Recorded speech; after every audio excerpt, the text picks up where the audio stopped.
भगवान महान। समय सार परमागम कलश 126 वत्संबराधिकार। इसमें ये बताया गया है कि आत्मा चिद रूप है और आश्रव जड़ रूप है। इन दोनों के बीच दारुणेन व निर्दयता से भेद विज्ञान करके फिर पर से हटकर स्व में लगकर जो निरंतर अभ्यास करते हैं लगने का, उनको द्वितीय च्युतः, वे दूसरे से च्युत हो जाते हैं, मतलब दूसरे को छोड़ देते हैं और अपना विज्ञान घन जो भगवान आत्मा है उसका आश्रय करते हैं। इस कलश को अपन ने पढ़ा था कल। बनारसी दास जी ने इसका जो पद्यानुवाद किया है वो भी इसी आशय का है, ज़्यादा कुछ फर्क नहीं है। उसे भी पढ़ लेते हैं। शुद्ध स्वच्छंद अभेद अबाधित भेद विज्ञान सुतीक्षण आरा, अंतर भेद स्वभाव विभाव करे जड़ चेतन रूप दुफारा, सो जिनके उर उपज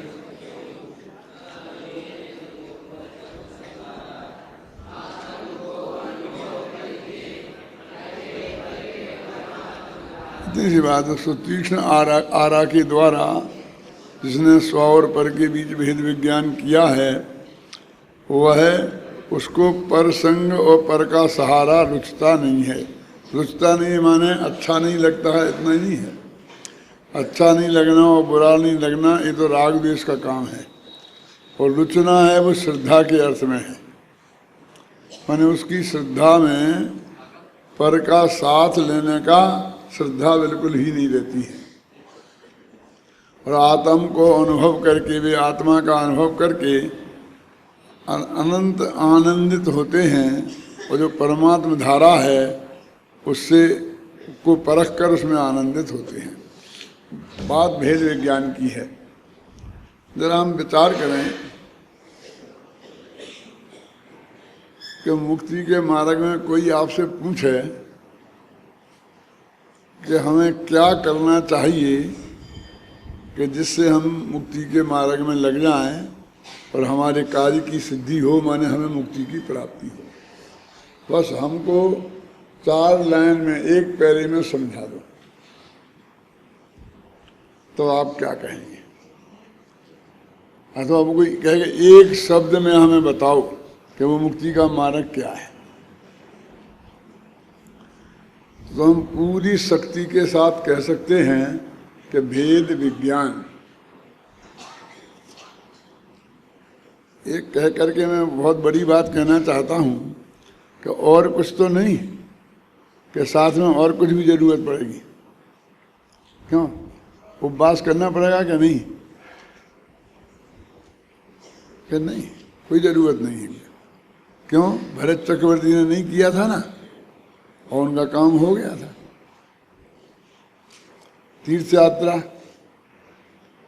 व्रत, तप, शील, संयम जो भी है, जो इसके साथ भूमिकानुसार अत्यंत आवश्यक है, वो तो इसके साथ होगा ही, और वो भेद विज्ञान में ही शामिल है। किताब उसे छोड़ दिया। मान लो कि चौथे से 5वें गुणस्थान में आएगा तो जो पर्याय में जितनी निर्मलता होगी, बाहर अनुव्रत महाव्रत जो भी होंगे वो होंगे, है ना। ईवीएस समिति आदि पालेगा। 6वें 7वें गुणस्थान में आएगा तो जो भूमिका के अनुसार होते हैं वो तो करने ही पड़ेंगे ना, करने नहीं पड़ेंगे, वे तो होंगे ही। लेकिन तो कहते हम क्या करें, सामने वाले का पूछ रहा है क्या करें, तो उसको एकमात्र है कि भेद विज्ञान करो। भेद विज्ञान के बिना सब कुछ अनाथ है, और भेद विज्ञान से सब कुछ सनाथ है। देखो भेद विज्ञान पर से भिन्न अपने आत्मा को जानना, वो अनुभूति पूर्वक है, वो भेद विज्ञान ही है। अनुभव हुआ और फिर लगातार यदि अंतर मुहूर्त में आत्मा में लीन रहे तो केवल ज्ञान हो जाएगा, और फिर अंतर मुहूर्त में शुद्ध दशा हो जाएगी।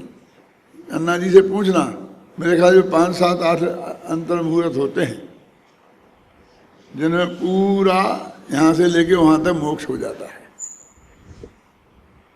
क्या वो भरत चक्रवर्ती कुछ बेटों की चर्चा आती है, मतलब ये कितने अंतर मुहूर्त लगते हैं वो उनकी क्लास में उनसे समझ लेना, लेकिन ज़्यादा नहीं है और कितने का भी सवाल नहीं है। उन सबका जोड़ लगाओ तो मिलके फिर वो एक अंतर मुहूर्त ही होता है। समझ गए ना? छोटे छोटे अंतर मुहूर्त होते हैं और 2, 4, 5, 10 सही क्या फर्क पड़ता है, मैं उसमें नहीं उलझना चाहता हूँ। लेकिन जब मुक्ति का मार्ग इतना शॉर्ट है तो ये जो लंबी लंबी क्रियाएं हैं ये उसमें संभव ही कैसे है? क्या जो हमने उपवास यात्रा 3 महीने के उपवास, फिर दो ये और फिर ये जो भी बहुत बहुत चीज़ें हैं ना, तपश्चर्याएँ, पर्वत के नीचे नदी के किनारे हैं ना, ऊपर वृक्ष के बरसात में वृक्ष के नीचे घोर तपश्चर्या करे, काने में कीले ठोकें, ऐसा ऐसा हमें लोग उपसर्ग करने आए, ये तो है ही नहीं ना कुछ भी, तो उतने में काम हो गया ना। और ये तो करोड़ों में एकाध को होते हैं। कौन? ये उपसर्ग तो करोड़ों में भी मैं कहता हूँ असंख्य में एकाध को होते होंगे। क्यों? कि जो ऐसा मोक्ष मार्ग में चलने वाला होता है वो अधिकतर जीव सातिशय पुण्य के धनी ही होते हैं। एक आध का कोई पुराना कवि का कोई पढ़ा हो और उदय में आ जाए तो शास्त्रों में तो आप कहें वे वही भरे पड़े हैं। तो इसलिए भरे पड़े हैं कि तुम उन परिस्थितियों में भी चिग ना जाओ, ये बताने के लिए जिनको बिल्कुल भी प्रतिकूलता नहीं हुई। ऐसे जो असंख्य जीव उनकी चर्चा ही नहीं करी। क्या ऐसी सहज अनुकूलता रहती है? होते ही नहीं है। अब वो उतने समय में वो जीव मोक्ष चला जाएगा तो ये क्रियाएं जो क्रियाएं नहीं करनी पड़ेंगी। टोडरमल जी ने मोक्ष मार्ग प्रकाशक में 3 प्रकार का मोक्ष मार्ग बताया ना, तो उसमें एक तो 3 कारण बताए। एक तो ये बताया कि जिनके बिना मोक्ष होए ही नहीं, पर जिनके होने पर भी मोक्ष होवे और नहीं भी होवे। जैसे मुनि पद नग्न निगंबर दशा धारण करना, इसके बिना तो मोक्ष नहीं होगा और धारण करने पर होवे और नहीं भी होवे। एक कारण बे कि जिनके नहीं होने पर भी हो जाए और होने पर भी नहीं होवे। ये मृत्युबास आदि लिए हो और ना हो और नहीं हो तो भी हो जाए, ये उससे भी गए भी थे। और तीसरे बे कि जिनके होने पर नियम से हो और जिसके नहीं होने पर नियम से नहीं हो, वो सम्मत दर्शन ज्ञान चारित्र हैं। और वे वेद विज्ञान में तीनों आ जाते हैं। माने पर से भिन्न अपना आत्मा को जानना सम्यक ज्ञान हो गया, और पर से भिन्न अपने आत्मा को मानना सम्यक दर्शन हो गया, और पर से भिन्न अपने आत्मा में लीन हो जाना तो ध्यान हो गया। वही भेद विज्ञान हो तो तीनों आ गई उसमें समझ। तो असली कारण तो वही रहा ना। अब एक समस्या है कि इन सबको मोक्ष मार्ग में कारण के रूप में क्यों कह दिया? तो इसलिए कह दिया कि एक जीव ने मोक्ष मार्ग शुरू किया और वहां से लेकर के जब तक वो मोक्ष नहीं गया, उसमें 10-5 जितने भी भव भी लग सकते हैं, अरबों बरस भी लग सकते हैं, और ऐसा भी हो कि एक ही भव हो और बरस अरब हो, और बरस एक हो और भव अनेक हो। क्या समझिए ना, क्योंकि ये क्षण में भव बदल सकता है। और जो सागरों की आयु है ना, मनुष्य में भी एक कोड़ा कोड़ी सागर की एक कितना की एक कोड़ा कोड़ी क्या है वो पूर्व, एक कोड़ी जो पूर्व है ना, उतना तो हो जाए तो वो भी अरबों बरस है। तो इतनी लंबी आयु भी होगी, इतना भी हो, एक क्षण में भी जा सकता। तो इतनी लंबी आयु होगी तो जब से शुरू किया तब से, और वो आयु इतनी लंबी भोगेगा तो उसके बीच में जहाँ जहाँ जितने काल रहेगा, तो फिर यदि आत्मा अंतर में आत्मा में चला जाता अंतर्मुहूर्त को, तो केवल ज्ञान हो जाता, मोक्ष चले जाते।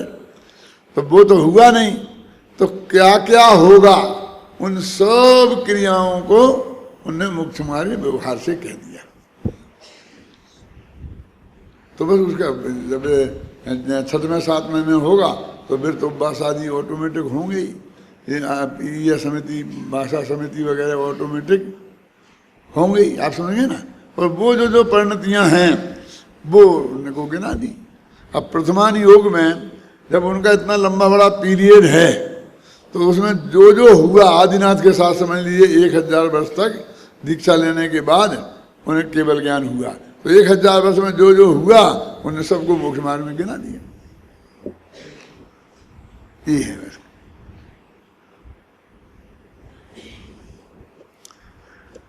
जैसे हम कहते हैं कि एक परीक्षा चलती है तो परीक्षा के टाइम पर विद्यार्थी रात को जगते हैं तो पढ़ने के लिए, और सोते हैं तो वो भी पढ़ने के लिए। कहते हैं ना, क्यों कि सोए नहीं तो फिर वो नींद ही नींद आती रहे तो पढ़ ही नहीं सकते।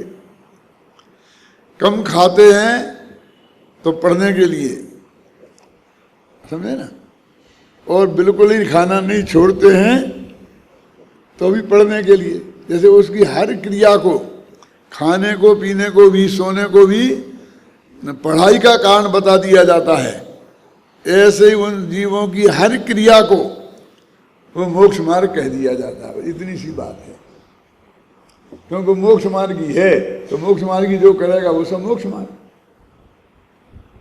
वास्तव में वो कारण है ही नहीं, तो फिर उनके करने का उपदेश दिया, जो कारण नहीं उन्हें करने का उपदेश दिया जाएगा। वे तो होते हैं, करने जैसी चीज ही नहीं है, करने लायक तो एकमात्र भेद विज्ञान है। ये इसका अभिनंदन है असली। अब सुनो कि वो भेद विज्ञान देह से, राग से जो भी किया, अब करना तो जब तक वो भेद विज्ञान निर्णय रूप नहीं हुआ, सम्यक निर्णय रूप कि ये मैं हूं ये नहीं हूं ऐसा, तब तक तो वो प्रयत्न किया जाएगा कौन कि हम समझें, उस बात को समझने के रूप किया जाएगा। अब वो बिल्कुल पक्का निर्णय हो गया और समझ में बात आ गई, तो उस भावना को दोहराते रहना पड़ेगा, क्योंकि वो फीकी ना पड़ जाए। भाषा ऐसी भी कह सकते हैं कि दोहराते रहना पड़ेगा, और ऐसी भी कह सकते हैं कि वो इतनी अच्छी चीज है जो उसने आज तक नहीं की थी, और वो रुचि के अनुकूल है, दोहराता रहना नहीं पड़ेगा, वो ऑटोमेटिक दोहराता ही रहेगा, वो उससे छूटेगा ही नहीं।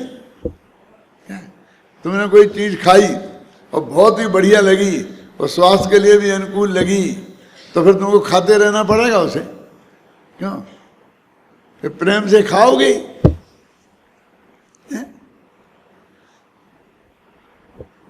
ये जो पढ़ेगा वाली भाषा तो जैन दर्शन की है ही नहीं। तो भेद विज्ञान, वो भी भेद विज्ञान है कौन कि जब भेद हमने जानने का संकल्प करके उसके लिए प्रयत्न किया, तो वास्तव में वो दशा में तो भेद विज्ञान हुआ ही नहीं। अभी हम कोशिश कर रहे हैं ना, असली भेद विज्ञान वहां कहाँ है? और जब वो हमें पर से भिन्न आत्मा ख्याल में आ गया, अनुभूति में आ गया, तब वास्तव में भेद विज्ञान उदित हुआ। अब वो कब तक? तो बनारसीदास लिखते हैं, भेद ज्ञान कबलों भलो कि जबलों मुक्ति न होए, मोक्ष न हो जाए तब तक। मोक्ष माने चार घातिया कर्मों से मुक्त ना हो जाए। माने जब तक भेद विज्ञान की भावना कब तक होना, भावेद भेद विज्ञानम इदम अविच्छिन्न धारया, छंद आएगा ना आगे, भावेद भेद विज्ञानम इदम अविच्छिन्न धारया, इसमें ही कलश है आगेगा, घबराओ ना, जल्दी से जल्दी आएगा।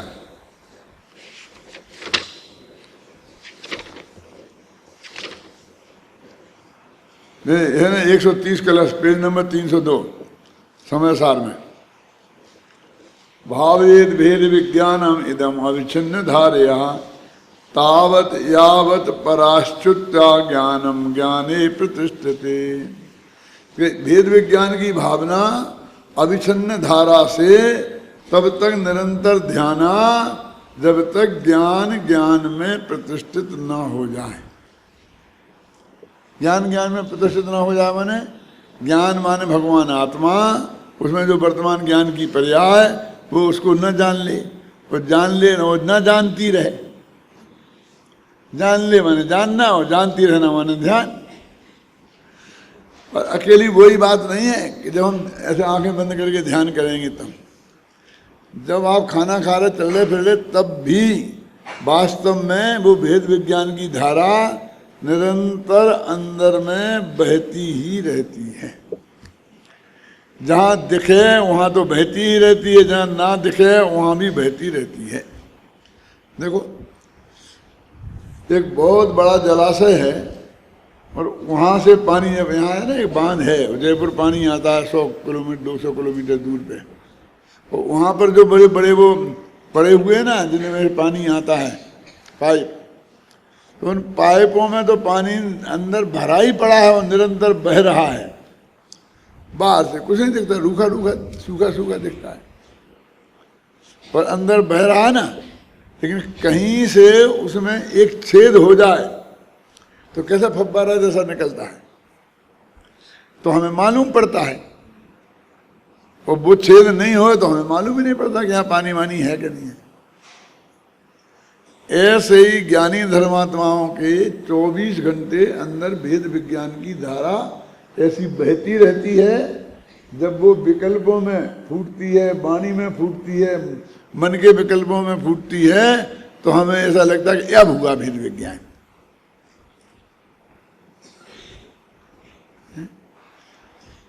देखो एक अरबपति आदमी है और वो यहाँ से कहीं बाहर गया और वहाँ उसका सारा सामान चोरी हो गया, जितना पैसा था वो सब बिल्कुल सब चला गया, कुछ नहीं रहा, ऐसा खड़ा रह गया, 5 रुपए भी जेब में नहीं थे। तो रोने लगता होगा, क्यों कि अब कल क्या खाऊंगा। बिल्कुल बिल्कुल बिल्कुल शांत चित्त, कोई फर्क ही नहीं पड़ता उसे। क्यों नहीं पड़ता? क्यों कि उसके अंदर में मैं अरबों का मालिक हूं, ऐसी धारा निरंतर बह रही। और हम ये कहते क्या हो, देखो इतना सब चला गया, कुछ नहीं, ये ऐसा कर रहा, खिलखिला के हंस रहा है।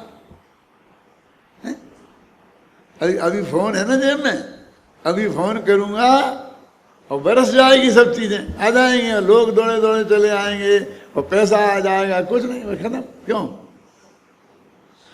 तो आने की जरूरत ही नहीं पड़ेगी। मैं इतना ही कह दूं कि मैं अंबानी हूं, कि मैं कोई भी ऐसा नाम ले दूंगा तो सारा दुनिया जहां होगा वहां हमारे पैसा बरसने लगेगा, कोई पूछेगा ही नहीं।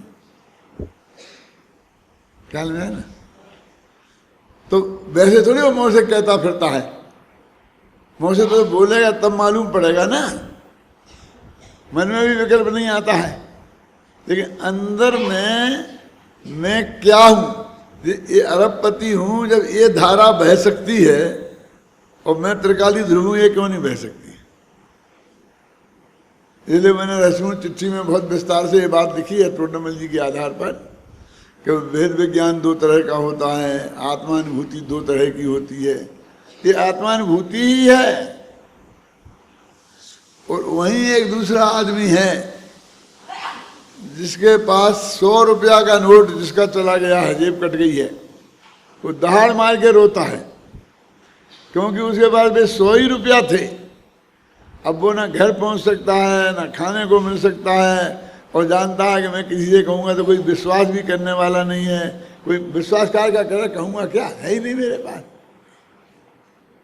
है कि सब 100 रुपये के नुकसान में वो दहाड़ मार रहा और वो नहीं मार रहा, तो अपन कहते कि ये मूर्ख है। वो जो समझदार है, समझ ज्ञानी लोग नहीं।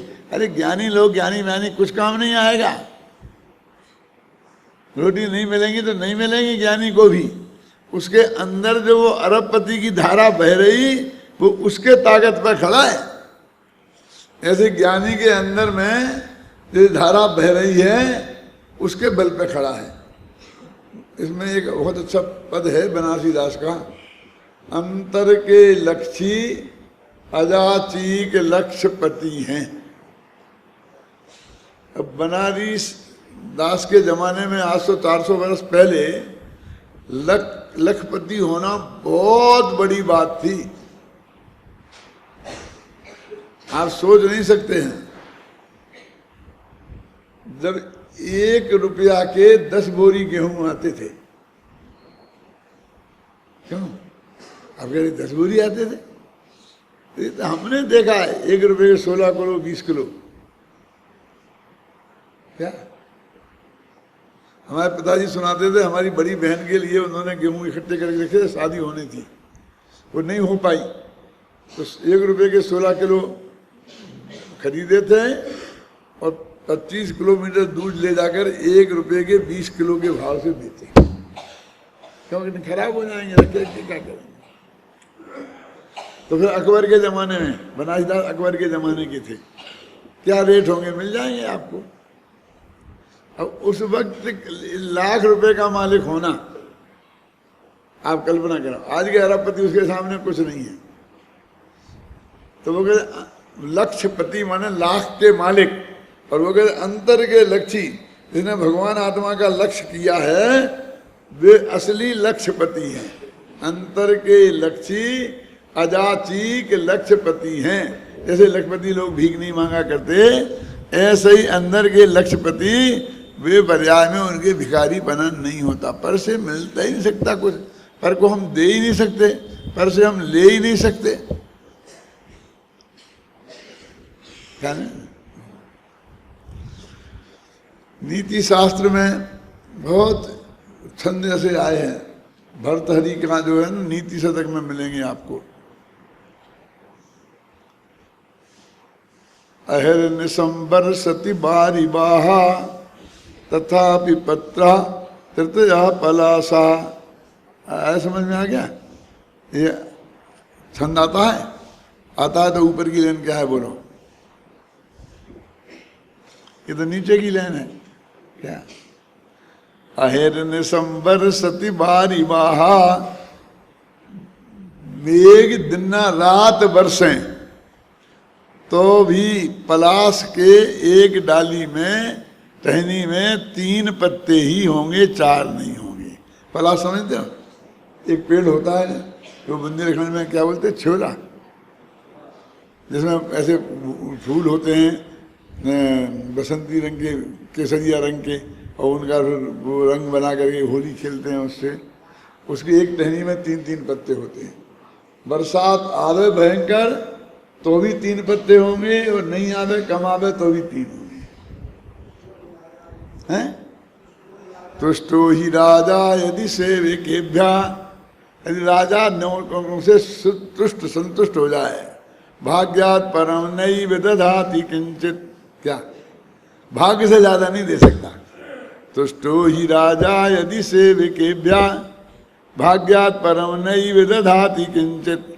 उसे भाग्य से अधिक नहीं दे सकता, क्योंकि बरसात दिन रात हो तो भी पलाश के तो 3 ही पत्ते होंगे। चपरासी से राजा खुश हो जाए तो कह देगा 100 रुपये की तरक्की कर दो इसकी, और ऑफिसर से हो जाए खुश तो कह देगा इसको 2000 रुपये महीने की तरक्की कर दो। अरे खुश तो दोनों से एक सही हुआ ना, लेकिन उसको 100 रुपया और फिर 2000।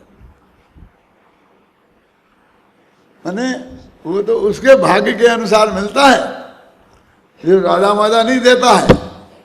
ऐसे नीति के बहुत वाक्य हैं।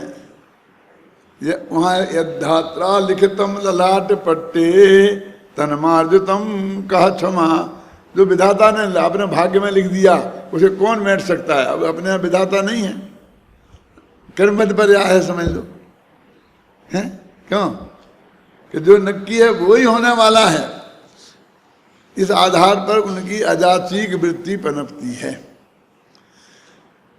तो मैं जहां से मैंने बात शुरू की थी वो ये है कि वेद विज्ञान ही एकमात्र धर्म है और इसके अलावा कोई ऐसा धर्म नहीं है कि जिसके लिए करने का उपदेश दिया जाए, जिसके लिए करने का प्रयास किया जाए। बाकी सब धर्म कहने के हैं और होने के हैं। कहने के हैं और होने के हैं, इन दोनों वाक्यों में क्या अंतर है? बोलो, क्या समझे तुम? कहने के हैं और होने के हैं, बोलो कौन समझता है अपने को होशियार? वो हाथ उठाए। कहने के हैं मैंने वास्तव में नहीं है, व्यवहार से कहे जाते हैं, और होने के हैं मैंने भूमिका अनुसार होंगे, तुम्हारे करने से कुछ नहीं होता। अंतर समझ में आया ना? कहने के हैं और होने के हैं। अब तो समझ में आ गया? अब बोलो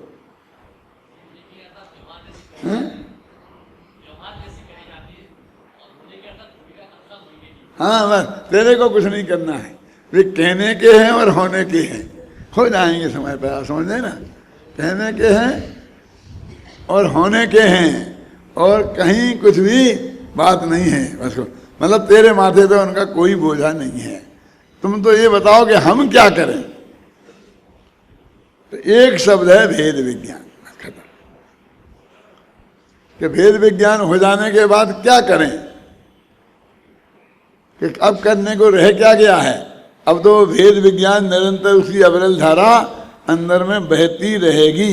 अब भेद विज्ञान करते रहो कि भाषा अब करते क्या रहना है, हैं?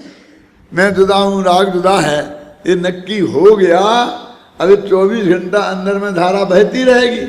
अब इसमें तुझे करना क्या है? वो तेरी रुचि की चीज है ना। लोक में जिसे हम सुख का कारण समझते हैं, उसका संयोग की बात निरंतर हमारे उपयोग में बहती रहती है। जैसा अपन ने उस अरबपति का उदाहरण दिया कि उसे कुछ फर्क नहीं पड़ता, जेब कट जाए, सामान चला जाए, और कोई छाती पे बंदूक रखकर कुर्ता तो ये भी उतरवा ले, अकेली एक लंगोटी ले जाए, क्यों? तो भी कोई फर्क नहीं पड़ता है? क्यों? काय के दम पे कि यही सब कुछ मैं नहीं हूं, है? अभी आपके कैसे ही संयोग चले जाएं, शरीर बिखर जाए, शरीर में बीमारी हो जाए, स्त्री पुत्रादिक का वियोग हो जाए, तो ज्ञानी को क्या फर्क नहीं, बाहर रोना फोना हो जाएगा, कोई दिक्कत नहीं। भूमिका के अनुसार उसे भी जान लेंगे कि अंदर जो अविरल धारा है वो धर्म की धारा वो चलती रहती है। देखो, चैद रूप्यम जड़ रूपता है ना, कही है, जड़ रूपतांच दधतो कृत्वा विभागंदयो अंतर दारुण दारणेन परितो।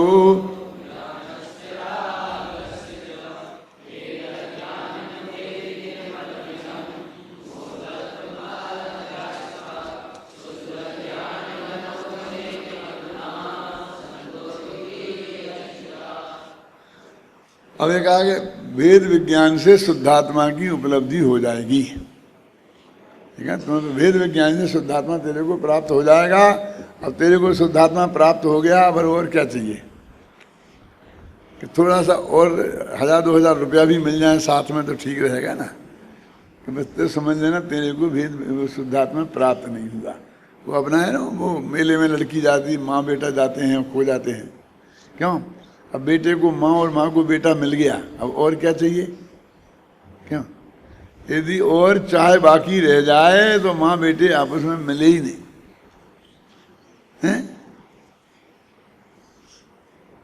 कि फिर मिले तो ऐसे जीव को तो बहुत साथ से पुण्य बनता है कि बन जाए, ना बने तो ना बने, उदय में आ जाए तो आ जाए, संयोग मिल जाए तो मिल जाए, ना मिले तो ना मिले, पाप का उदय आ जाए, पुराना हो तो आ जाए, क्या है, क्या फर्क पड़ता है?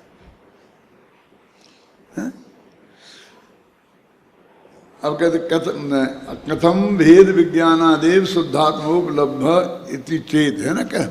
ठीक, 184वीं गाथा का उत्थानिका पढ़ रहा हूं मैं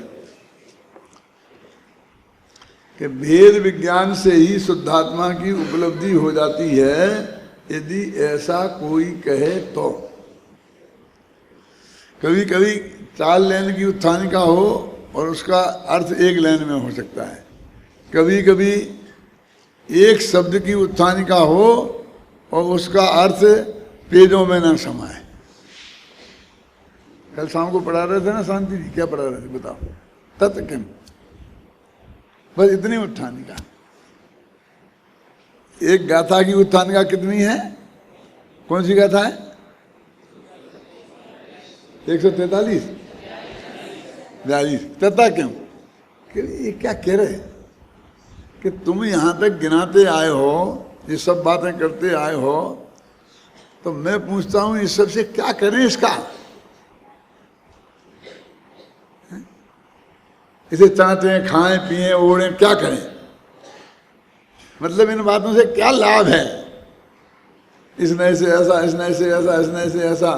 अब एकदम तो ना 20 छंद लिख दिए हैं, एक से बद्धो, दूसरे से अवध है, तीसरे से भात है, तीसरे से अभात है। भात क्या है? चावल बनते हैं ना।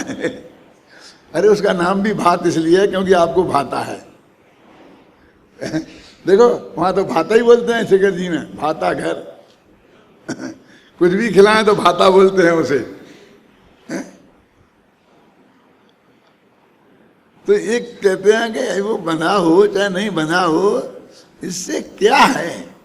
भगवान आत्मा तो ये बंधन की कथा से ही बिल्कुल पार है। बंध कथा ये तेन विसंवादिनी होगी।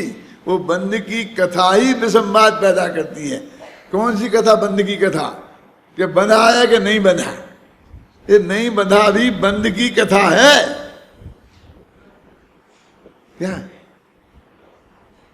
क्या हमको भी इनसे क्या मतलब है?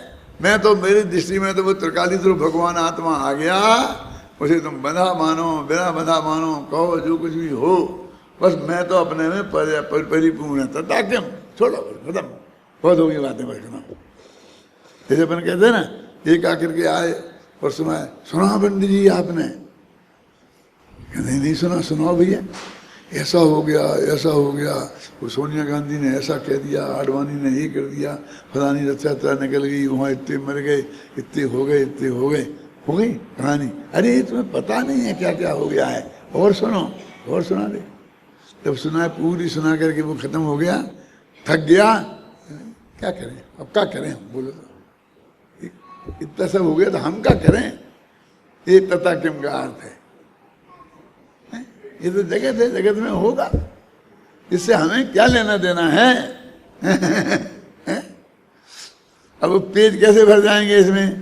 पेज ऐसे भर जाएंगे कि जो पीछे प्रकरण कह के आए होंगे वो सबके बाद ये बात कह जाई, फिर शुरू में नहीं कही जा सकती है, तो वो सब चीजें अपन दोहरा सकते हैं कि ऐसा हुआ तो क्या हुआ, ऐसा हुआ तो बंधा है तो क्या हुआ, छूटा है तो क्या हुआ। आप समझे ना, ये क्या है? अवध स्पष्ट है तो क्या हुआ, और नहीं बना है कर्मों से तो क्या हुआ? मैंने कहते कि कैसा आदमी से कुछ असर ही नहीं पड़ता है। वो बर्नी जी का आता है ना, कि बर्नी जी परीक्षा दे रहे थे, वहां पर एक उनका पोस्ट कार्ड आया, और जो परीक्षा का निरीक्षक था ना, उसने उसी वक्त जाकर उन्हें दे दिया। उसका खूंट पटा था। अब नहीं जानते, खूंट पटी चिट्ठी होती मैंने किसी के मौत का समाचार होता है। उसने ध्यान नहीं दिया, दे दी। उनने इतना पढ़ा तो लिखा था तुम्हारी पत्नी का स्वर्गवास हो गया। रख दिया, परीक्षा का उत्तर लिखने लग गए। अब जब बाद में उसकी न्याय गई निरीक्षक की कि एक कारण में खूंट पटा है, किसी के मरने की समाचार आए हैं, इसने पढ़ लिया है, और फिर भी जो नॉर्मल तरीके से पेपर लिख रहा है, तो कोई गजब कुछ बात है। तो जब वो परीक्षा खत्म हो गई तो ने क्यों, क्या है, कौन मर गया है? क्यों, मेरी पत्नी का स्वर्गवास हो गया है। क्या पत्नी का स्वर्गवास हो गया? क्या? हाँ, वो तुम पेपर लिखते रहे, आप बताओ क्या करता है? तथा क्यों क्या अर्थ कर रहा हूं? अरे पत्नी मर गई तो क्या करूं, मर गई। अच्छा, जरूर तुम्हारा झगड़ा रहता होगा। फिर हमारा तो जिंदगी में कभी झगड़ा हुआ ही नहीं है?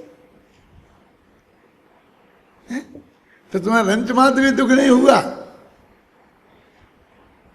क्या? अब हो गया, वो हो गया, क्या क्या करें? यदि वो जिंदा रहती तो बहुत अच्छा होता।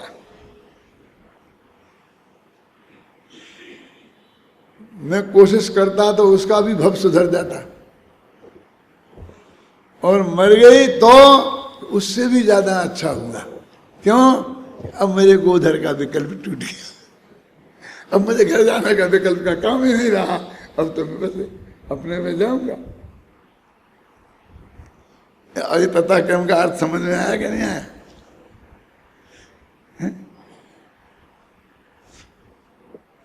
जो भी जगत में हो रहा है उससे हमें क्या? तो कहते देखो, क्या अपन क्या पढ़ रहे थे,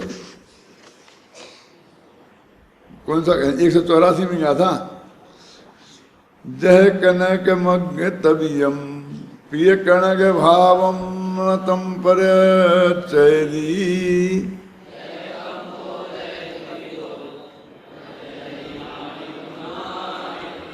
जो आ गया ना वही आगे बात, कि जिस तरह कौन सोने को अग्नि में तपाओ, है ना, कणय माने सोना, अग्नि तबियम आगी में तपाओ, जह कणय अग्नि तबियम, आ गया ना क्लियर?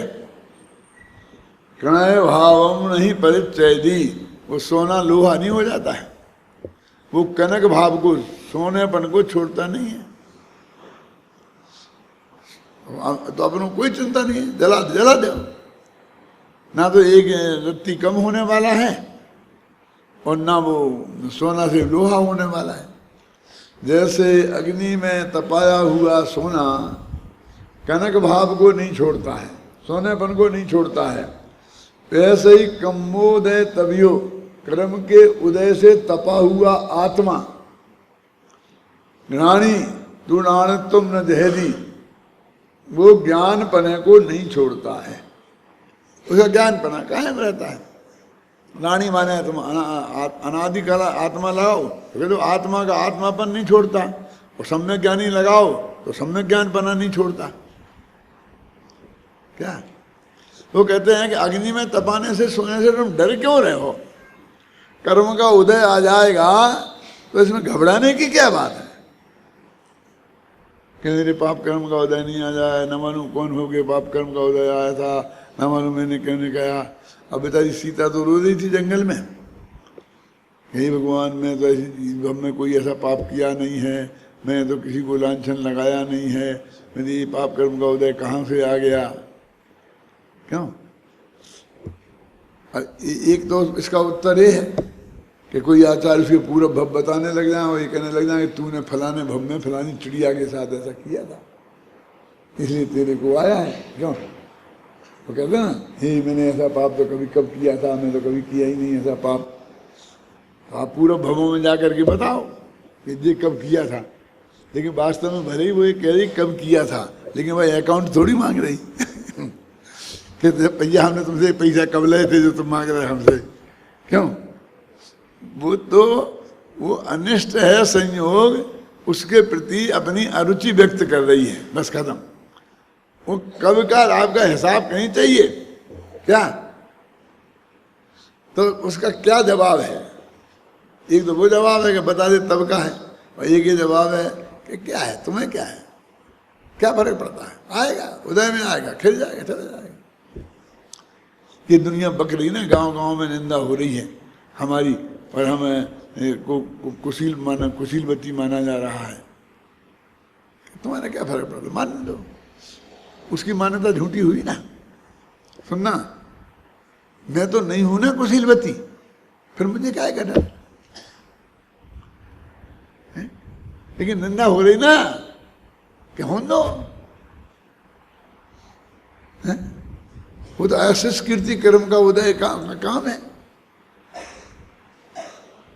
और यशस कीर्ति आएगी तो 1 मिनट में उसी से प्रशंसा होने लग जाएगी। निंदा और प्रशंसा से तेरे शील का कोई संबंध नहीं है। क्या? इसलिए तो तेरा शील नहीं गया ना, चिंता तो शील की है। यदि तेरा शील चला जाए तो तू फिक्र कर।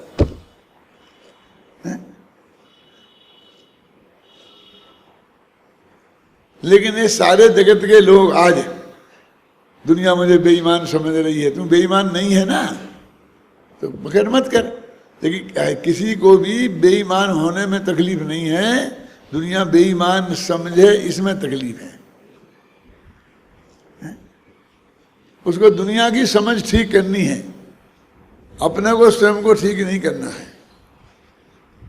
ऐसे कर्मों की अग्नि से तपा हुआ आत्मा आत्मा पने को नहीं छोड़ता, तो आत्मा आत्मा पने को नहीं छोड़ता तो ज्ञानी ज्ञानी पने को क्यों छोड़े। बहुत उदाहरण आते हैं ना कि एक साधु महाराज थे, तो वो एक बिच्छू बिल्कुल गर्म रेत में तप रहा था, तो थोड़ी देर में जल जाएगा वो। तो उन्हें दया आई तो बिच्छू को उठाकर उन्होंने कहा छाया में इसे कर दूं। तो जब वो उठाएं तो बिच्छू उसे काट काटे तो हाथ से छूट जाए, फिर वहीं गिर जाए। फिर बार बार कोशिश कर रहे थे, किसी ने कहा महात्मा जी ये मत करो, वो नहीं जाएगा, उसे वहीं जलना है, वो तुम्हें देखो काटता है। उसका ऐसे ही नेचर है, वो हेल्प करने वाले को भी काटेगा। अब वो क्या जाने तुम हमारी हेल्प कर रहे कि तो मारने ले जा रहे, भट्टी में डालने ले जा रहे, वो क्या उसे क्या बेचारे को पता है। क्यों? वो तो अग्नि से उससे भी बचने की कोशिश कर रहा है और इससे भी बचने की कोशिश कर रहा है, लेकिन हम उसे दुष्ट मान रहा है, हाँ दुष्ट है, तो जो बचा रहा है उसी को काट रहा है। तो उसने कहा कि बिच्छू अपने स्वभाव को नहीं छोड़ेगा कि नहीं छोड़ेगा, नहीं छोड़ेगा कि नहीं छोड़ेगा। तो मैं बिच्छू से भी गया बीता हूं कि अपने स्वभाव को छोड़ दूं, मैं तो उस पर दया करूंगा। यही बात है कि ये बस अग्नि तवियम सुवर्णम सुवर्णत्वम न त्यजति, अग्नि से तपा हुआ सोना सोनेपन को नहीं छोड़ता, ऐसे ही ज्ञानी कर्मोदय से भी ज्ञानीपन को नहीं छोड़ते, है ना। एवं जान दृढ़ानी अन्नानि मुनदिराग में वादम,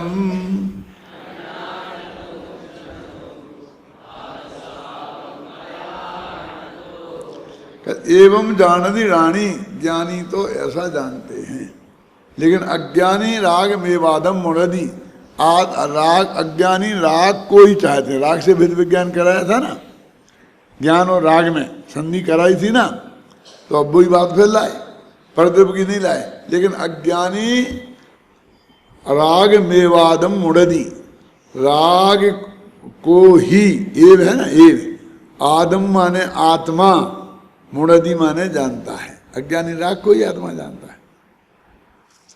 है ना। अन्नान तवो छन्नो, वो अज्ञान रूपी अज्ञान अंधकार से आच्छन्न है ना। आद स्वभावम अयानंतो, वो आत्मा के स्वभाव को नहीं जानता है। माने ज्ञानी तो ज्ञान भाव नहीं छोड़ता और अज्ञानी अज्ञान भाव नहीं छोड़ता। तो असली बात तो आत्मा को जानने की रही। देखो, ज्यों अग्नि से संताप्त सोना,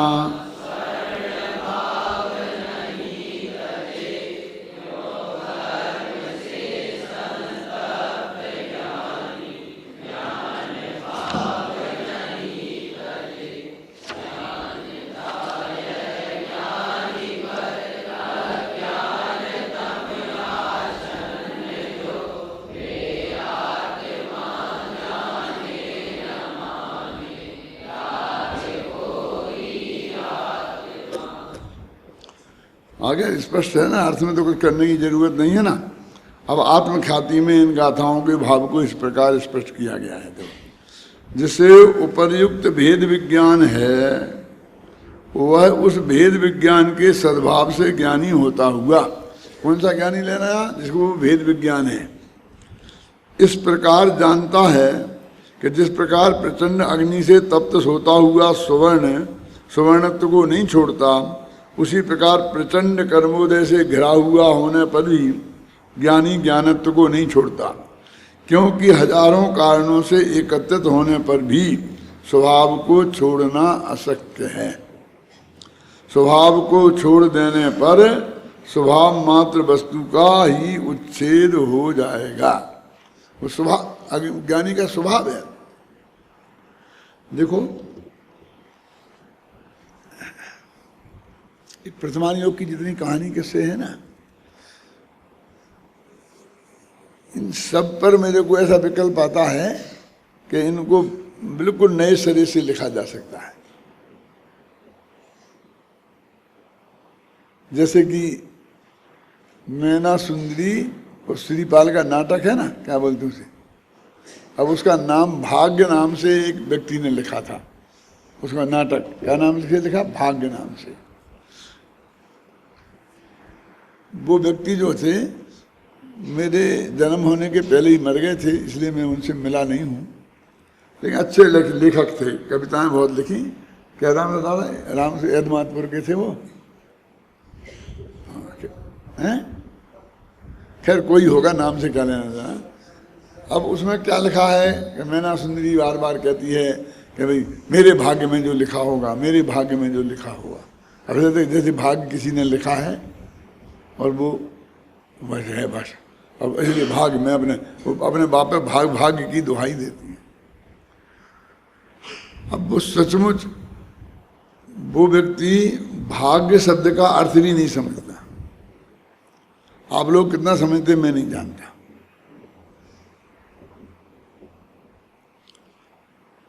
हम तो मैंने कहा पुरुषार्थ और भाग्य, भाग्य मैंने मुफ्त में मिल गया और पुरुषार्थ से मैंने कोशिश करके प्राप्त किया। लेकिन समंत भद्राचार्य ने देवागम स्तोत्र में की जो टीका लिखी ना, खासकर अशास्त्री या सती जो भी, उसमें बहुत स्पष्ट शब्दों में लिखा है कि भाग्य क्या है? दो चीजों के मिक्सचर का नाम भाग्य है। एक तो नियति माने कर्मबद्ध पर्याय और एक कर्म का उदय।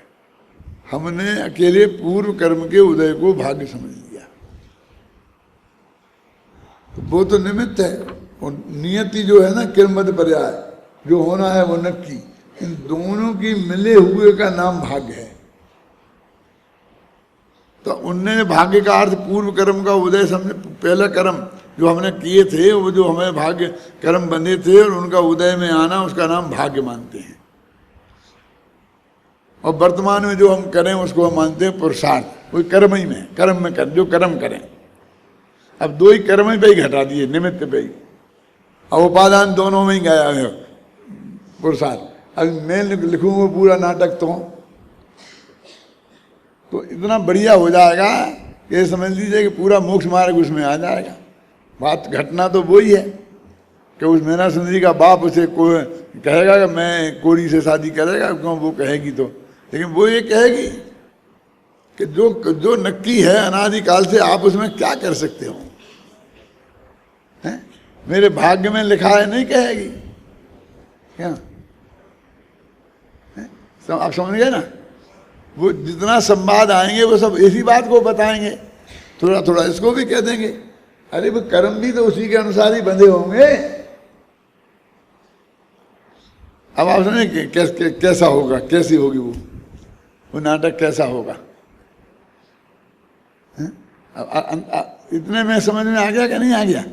इसलिए मैं ये बातें इसलिए कहता हूँ जानबूझ करके कि भाई मैं नहीं लिख पाऊँ तो नहीं लिख पाऊँ, तुम्हारे लिए क्लू तो छोड़ जाऊँ।